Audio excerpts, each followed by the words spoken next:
దేవుని పరిశుద్ధ నామమునకు స్తోత్రము. నెహెమీయా గ్రంథము దేవుని బిడ్డలారా 8వ అధ్యాయము 10వ వచనము చదువుతున్నాను. మరియు అతడు వారితో ఇట్లా నేను పదండి, క్రొవ్విన మాంసము భక్షించుడి, మధురమైన దాని పానము చేయుడి. ఇదివరకు తమ కొరకు ఏమీ సిద్ధపరచుకొని వారికి వంతులు పంపించుడి. ఏలయనగా ఈ దినము మన ప్రభువునకు ప్రతిష్టమాయను. మీరు దుఃఖపడకుడి, యెహోవాయందు ఆనందించుట వలన మీరు బలము పొందెదరు. ప్రార్థన. ప్రేమ కలిగిన దేవానికి స్తోత్రం చెల్లిస్తున్నంతవరకు ప్రతి ఘట్టం నుండి నైనా మమ్మల్ని నడిపించారు. అన్ని విషయాలు ప్రభు చూపించిన పాఠంలో నాయన వాక్యములు, సుపరీక్షలు, ఆరాధనలు, అయాని రక్త పాలు పొందుతున్న విషయంలో దేవానికి స్తోత్రం. మా బీద కానుకలు మేము ఇచ్చామని కాదు, మీరు తీసుకున్నందుకే స్తోత్రములు. ప్రభు ఇచ్చిన ప్రకటన బట్టి నీకు స్తోత్రాలు చెల్లిస్తున్నాము. అయానికి వందనాలు, ప్రకటన బట్టి నీకు వందనాలు, స్తోత్రాలు చెల్లిస్తున్నాము తండ్రి. వారందరి కూడా జరుగును కాక మీరే ప్రభు చూపించండి, సహాయం చేయండి. తిరిగి మా ఇళ్లలోనికి, విశ్రాంతి స్థలాల్లోనికి నైనా లోకములో అడుగు పెడుతుండగా ఖాళీ హృదయముతో మేము బయటికి వెళ్ళకుండా మా హృదయంలో నీ మాటను ఉంచి పంపించుమని, దీవించి పంపించుమని యేసయ్య నామమున అడుగుతున్నాము మా పరమ తండ్రి. ఆమేన్. దేవునికి స్తోత్రం కలుగును గాక. దేవుని బిడ్డలారా, చదవబడిన లేఖన భాగము మరియు అతడు ఇట్లా నేను పదండి, క్రొవ్విన మాంసము భక్షించుడి, మధురమైన దానిని పానము చేయుడి. ఇది వరకు తమ కొరకు ఏమీ సిద్ధపరచుకొని వారికి వంతులు వేయుడి. ఏదైనగా ఇతను ప్రభువునకు ప్రతిష్టమాయను. మీరు దుఃఖపడకుడి, యెహోవాయందు ఆనందించుట వలన మీరు బలము మందెదరు అంటున్నా. దేవుని బిడ్డలారా, ఒక శుభవార్త చెబుతా ఉన్నాడు. పదండి, క్రొవ్విన మాంసం భక్షించుదాం, మధురమైన పానము చేద్దాం. ఇది వరకు మనకు ఏమీ సిద్ధపరచుకున్న వారికి వంతులు వేయండి. దేవుని బిడ్డలారా, దేవుని ప్రజలకు కలుగుతున్న ఆనంద సంతోషములు ఇక్కడ కనబడుతూ ఉన్నాయి. ఇదివరకు ఏమీ సిద్ధపరచుకున్న వారికి వంతులు వేయండి. మన జీవితంలో ఎప్పుడు ఏమీ పొందని వారిని దేవుడు పిలుస్తున్నాడు. నా బ్రతుకు ఇంతే, ఇక నేను బాగుపడను, నా జీవితంలో ఏమీ జరగదు, నన్ను సమాజంలో కానీ కుటుంబంలో కానీ ఎక్కడ కూడా గుర్తించరు. ఇలాంటి దీనమైన పరిస్థితుల్లో, దరిద్రమైన పరిస్థితుల్లో, వెనకంజలో ఉంటూ, వెనుకబాటుతనములో ఉంటూ, కృంగిపోతూ, దేవుని బిడ్డలారా, అలసిపోయిన వారికి దేవుడు ఆజ్ఞాపిస్తున్నాడు. ఇది వరకు మీరు ఏమి పొందకపోతే, ఇది వరకు మీ కొరకు ఏమి సిద్ధపరచుకోనకపోతే వారికి కూడా వంతులు వేయండి. దేవుడు మిమ్మల్ని దర్శించబోతున్నాడు. ఏవేమి మీకు కొదువుగా ఉన్నాయో, ఏ విషయంలో మీరు బాధపడుతూ ఉన్నారో, వ్యక్తిగా ఉన్నారు, ఏ విషయంలో మీరు కావలసినవి కనిపెట్టుకొని ఉంటున్నారు, ఆ విషయంలో దేవుడు మిమ్మల్ని దర్శించాలని ఇష్టపడుతున్నాడు. మీ వద్దకు రావాలని ఇష్టపడుతున్నాడు.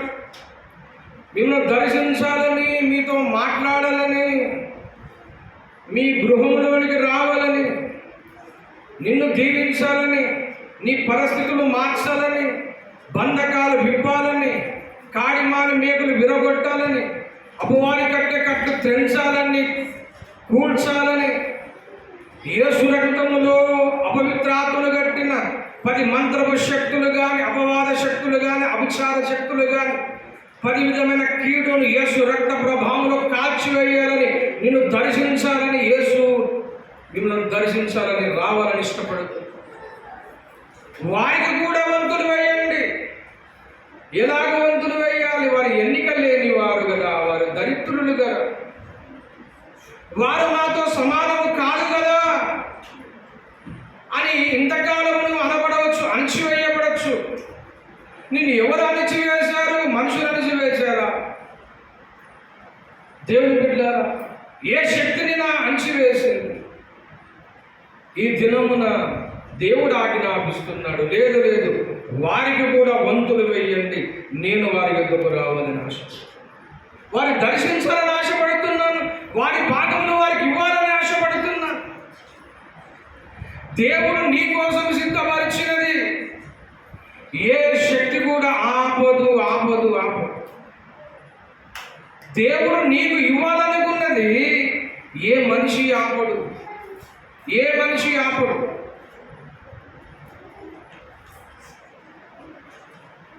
దేవుడు మనకి ఇవ్వాలనుకున్నది ఎవరు ఆపరు ఆపరు. దేవుడు బిడ్డ, దేవుడు నీకు సిద్ధపరిచినది ఎవడు కూడా ఆపడు. వాడు నాకు ఇలా చేస్తున్నారు, వీళ్ళు అలా చేస్తున్నారు, ఆడటం వస్తున్నారు, వీడటం వస్తున్నారు, అన్ని పరిస్థితులన్నీ గడిబిలు ఉన్నాయని నువ్వు అనుకోకూడదు. ఎందుకో తెలుసా? దేవుడు నీకు ఇవ్వవలసిన దాని మీద నీ పేరు రాసి పెట్టాడు అన్నమాట. దేవునికి స్తోత్రం కలుగును. నీకు ఇవ్వాలనుకున్నాడు ఈ వస్తువు, దీని మీద నీ పేరుంది. పేరున్న తర్వాత ఏ శక్తి ఆపదు, ఏ వ్యక్తి ఆపదు. దేవునికి స్తోత్రం కలుగును. హల్లెలూయా. నీ యొద్దకు వచ్చి తిరుగుతున్నది, నిన్ను వెంబడిస్తున్నది. అర్థమవుతుందా? దేవుడు నీకు ఏర్పరిచాడు, నీకు వంతించాడు, ఇది పలానా వారి వస్తువు అని దేవుడు ముందే రాసి పెట్టించాడు. దీన్ని ఆపడానికి ఎవరికి తరము లేదు, ఏ శక్తికి అవకాశమే లేదు. దేవుడు బిడ్డలారా, ఇలాంటి వాగ్దానం ఇచ్చి అంటున్నాడు, యెహోవా యందు ఆనందించుట వలన మీరు బలము పొందెదరు, బలము పొందరు. దేవుని యందు ఆనందించాలి, దేవుని యందు ఆనందించాలి అన్నాడు. మనం అంటున్నాం, ఎట్లా ఆనందించాలండి? ఎక్కడ అప్పులు అక్కడే ఉన్నాయి, ఆర్థిక ఇబ్బందులు ఉన్నాయి, అనారోగ్య సమస్యలు ఉన్నాయి,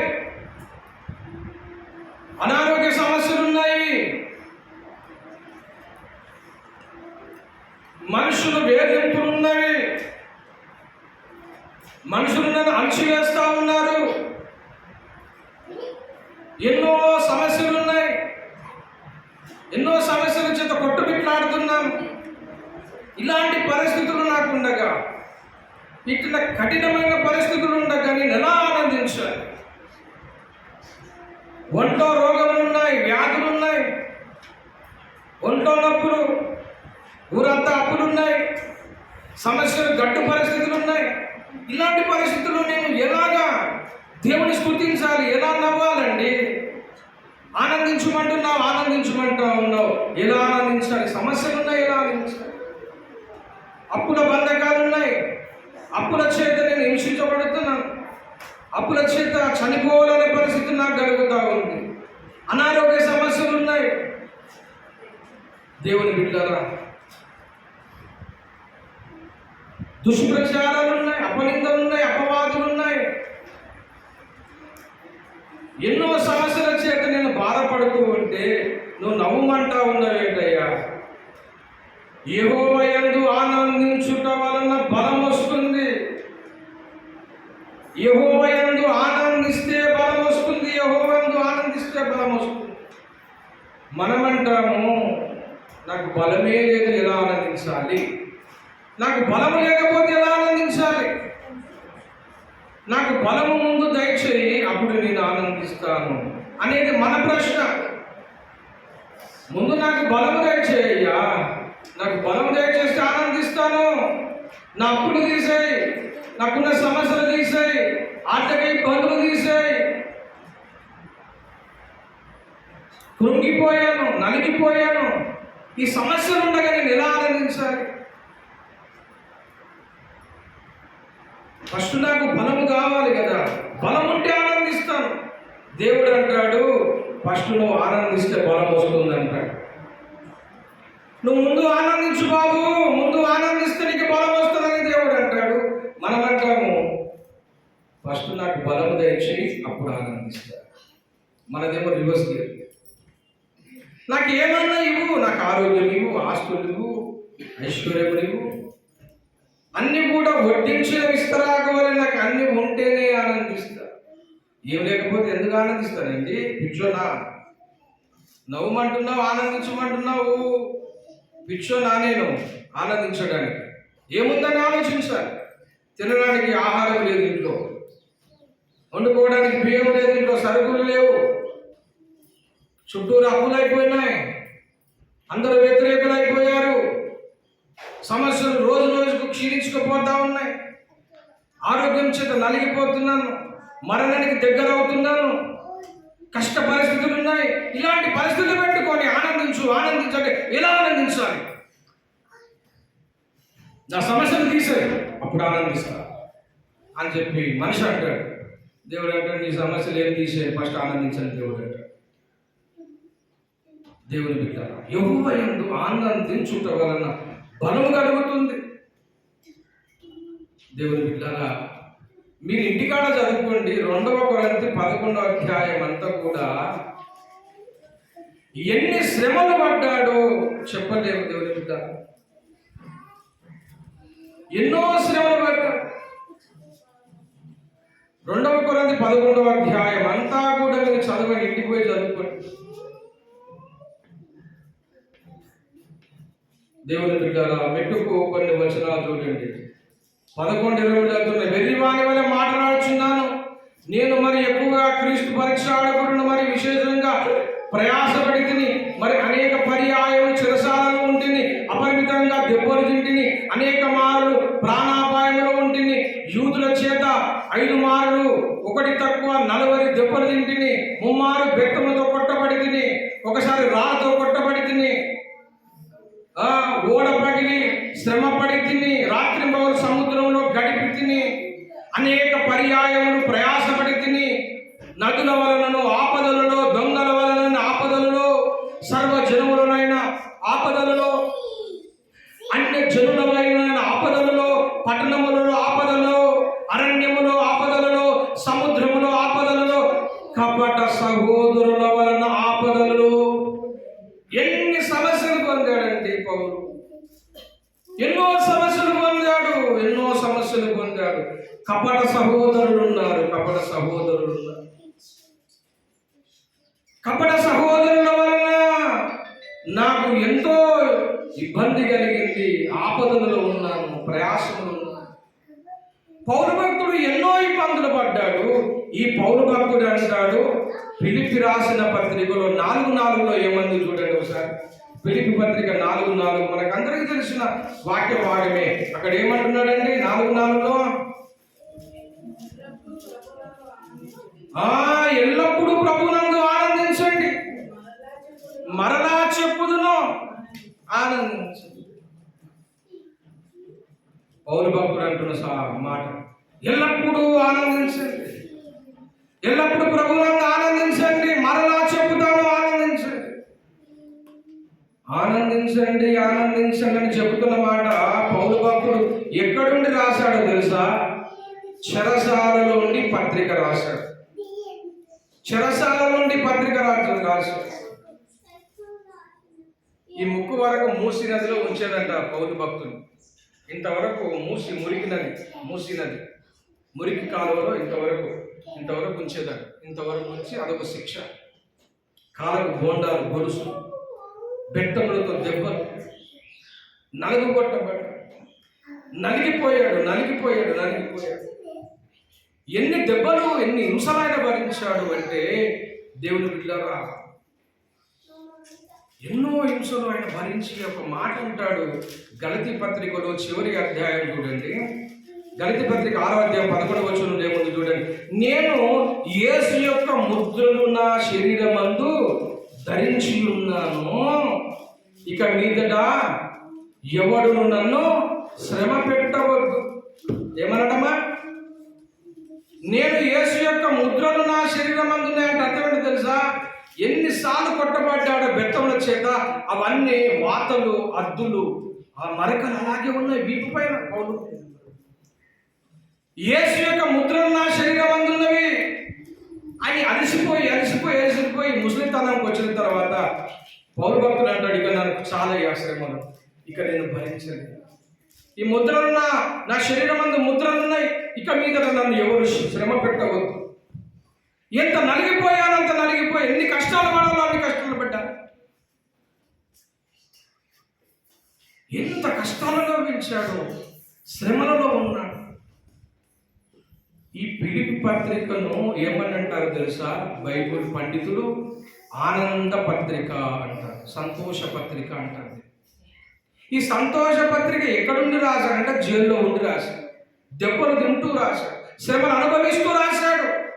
ఈనాడు మనం ఎన్నో శ్రమలు, ఇబ్బందులు, ఇరుకులు వచ్చినప్పుడు చర్చికి రాము, ప్రార్థన చేయము, అవసరమైతే దేవుని తిట్టేస్తాం. ఏం దేవుడు అండి నాకేం చేశాడు అని చెప్పి దేవుని మీద నిందలు వేసే పరిస్థితి మనకు వస్తుంది. కానీ పౌరు భక్తుడు అలాగే కాదు. అన్ని శ్రమలు అనుభవిస్తూ కూడా జైల్లో ఉండి దెబ్బలతో పట్టబడుతూ అంటాడు, ఆనందించండి ప్రభువునందు, ఎల్లప్పుడూ ఆనందించండి, మరలా చెబుతాను ఆనందించండి. ఏమున్నది పౌరు నీకు? ఏ సంతోషం ఉందని ఆనందించమంటావు? ఏదన్నీ శ్రమలే కదా, ఎందుకు ఆనందం అంటున్నావు? ఎందుకు ఆనందం అంటున్నావు అంటే దేవుని బిడ్డలు ఒక మాట చెప్పి నేను ముగిస్తాను. పరిస్థితులను బట్టి ఆనందించడం అని చెప్పడం లేదు. ప్రభువునందు ఆనందించండి అని చెప్పిన, యెహోవాయందు ఆనందించుట వలన బలము పొందుతారని చెప్పిన, సంతోషించండి ఎల్లప్పుడూ సంతోషించడని తెస్సలోనిక పత్రిక 5వ అధ్యాయంలో చెప్పబడిన మాట అయినా, ఏ మాట అయినా దేవుని బిడ్డలారా తెస్సలోనిక పత్రికలో కూడా ఈ మాట చెబుతాడు. 5వ అధ్యాయంలో అంటున్నాడు, ఎల్లప్పుడూ సంతోషించండి. 15వ చివరిలో అంటున్నాడు, మొదటి తెస్సలోనిక 5వ అధ్యాయము 15 చివరిలో, ఒకడు మనుషులందరి ఎడల ఎల్లప్పుడు మేలైనది అనుసరించి నడుచుకుని అన్న తర్వాత అంటాడు, ఎల్లప్పుడు సంతోషముగా ఉండు. ఎల్లప్పుడు సంతోషంగా ఒక మాట చెప్పి ముగిస్తాను. సంతోషించండి, సంతోషించండి, ఆనందించండి, ఆనందించడం వల్ల మీకు బలము కలుగుతుంది అన్నాడు. ఆనందించడం వల్ల బలం కలుగుతుంది అన్నాడు. పరిస్థితులను బట్టి చూస్తే మనం ఆనందించలేమో, కానీ పరిస్థితులను బట్టి ఆనందించడం కోసం చెప్పట్లేదు ఇక్కడ. ఏ పరిస్థితులు వచ్చినప్పటికీ కూడా ఆ పరిస్థితుల్లో దేవుడు మనతో ఉన్నాడని ఆనందించాలి. దేవునికి స్తోత్రం కలుగును గాక. హల్లెలూయా. పరిస్థితులను చూస్తే మనం ఆనందించలేము, కానీ ఆ పరిస్థితుల్లో దేవుడు నీతో నడుస్తున్నాడు, నీతో ఉన్నాడు, నేను విడువలేదని ఆనందించాలి. కనుక దేవుని బిడ్డలారా, ఈ దినమున ఒక మాట మనం తీసుకొని వెళ్దాం. ఏ పరిస్థితిలో అయినా, సర్వకాల సర్వ అవసరతలో నీ పరిస్థితి ఏదైనప్పటికీ కూడా ఆ పరిస్థితుల్లో యేసయ్య నీ తోడు ఉన్నాడు, నేను విడువలేదు ఎప్పుడు జ్ఞాపకం ఉంచుకోవాలి. దేవుడు నాతో ఉన్నాడని సంతోషించు. దేవుడు మనతో ఉన్నాడు, మన చుట్టూ ఉన్నాడు. దేవుడు మనం విడువలేదు కనుక మనం ఆనందించాలి. దేవుడు మనతో ఉన్నాడు కనుక ఆనందించాలి. దేవుని బిడ్డలారా, దేవుడు మనతో ఉన్నాడు కనుక మనం సంతోషించేవారుగా ఉండాలి. ఎవరున్నా ఎవరు లేకపోయినా దేవుడు మనతో ఉంటున్నాడు. ఆ దేవుడు నీతో ఉంటే ఆ శ్రమలు మనకు శ్రమలుగా ఉండవు. ఏ పరిస్థితుల్లో అయినా దేవుడు మనం విడిపిస్తాడు, రక్షిస్తాడు, గొప్ప చేస్తాడు. దేవుని బిడ్డలారా, దేవుడు మనను వాగ్దానం ఇస్తున్నాడు, యెహోవాయందు ఆనందించుట మీరు బలము పొందుతారు. దేవుని బట్టి ఆనందించాలి, దేవుని బట్టి సంతోషించాలి. దేవుని బట్టి నువ్వు ఆనందిస్తూ సంతోషిస్తున్నప్పుడు సాతాను నలిగిపోతాడు, సాతాను సిగ్గు పొందుతాడు, దేవుడు మహిమ పొందుతాడు. నువ్వు ఆనందించు, దేవుని బట్టి ఆనందించు. ఎంత గొప్ప దేవుడు నాకు దొరికాడండి, ఎంత గొప్ప రక్షణ నాకు ఇచ్చాడండి. ఏమున్నా ఏమీ లేకపోయినా యేసు నాతో ఉన్నాడు, ఆయన ఉంటే చాలు, నాకు అన్నీ ఉన్నట్టే అనే విశ్వాసంతో నువ్వు ఉండగలిగితే దేవుని బిడ్డరా, నువ్వు ఖచ్చితంగా దేవుడు ఆనందించగలవు. ఈ దినమున ఆ మాట తీసుకొని మనం వెళ్దాము, ప్రార్థన చేసుకుందాము. తలలో వచ్చండి. ప్రేమ కలిగిన దేవానికి వందనాలు చెల్లిస్తున్నాము ప్రభువా.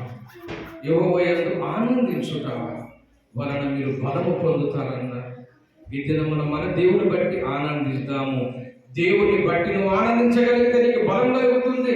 దేవుని బట్టి ఆనందించగలిగితే నీకు ఆరోగ్యం కలుగుతుంది. దేవుని బట్టి నువ్వు ఆనందించగలిగితే నీ బంధకాలు విప్పుపోతాయి. దేవుని బట్టి నువ్వు ఆనందించగలిగితే సాతాను సిగ్గు పొందుతాడు. దేవుని బట్టి నువ్వు ఆనందించగలిగితే నీ కాలు లేడి కాళ్ళ వల్ల పరిగెత్తుతాయి. గొప్ప కార్యాలను చేస్తావు. నేను దేవుడు హెచ్చిస్తాడు, ఆశీర్వదిస్తాడు. అట్టి కృప మనకందరికీ కలుగునుగాక. ప్రేమగల దేవా, వచ్చిన ఆశీర్వదించి దీవించి పంపించుమని యేసునామములో నామమున తండ్రి. తండ్రి దేవుని ప్రేమ, కుమారుని కృప, పరిశుద్ధాత్మ సహవాసానికి పొడుగున మనకు భూలోకమందున సకల భక్తులకు సదాకాలం తోడైండుగాక. ఆమేన్, ఆమేన్, ఆమేన్. అందరికీ వందనాలు. Praise the lord. దేవుడు మీ అందరికీ దీవించి ఆశీర్వదించుగాక.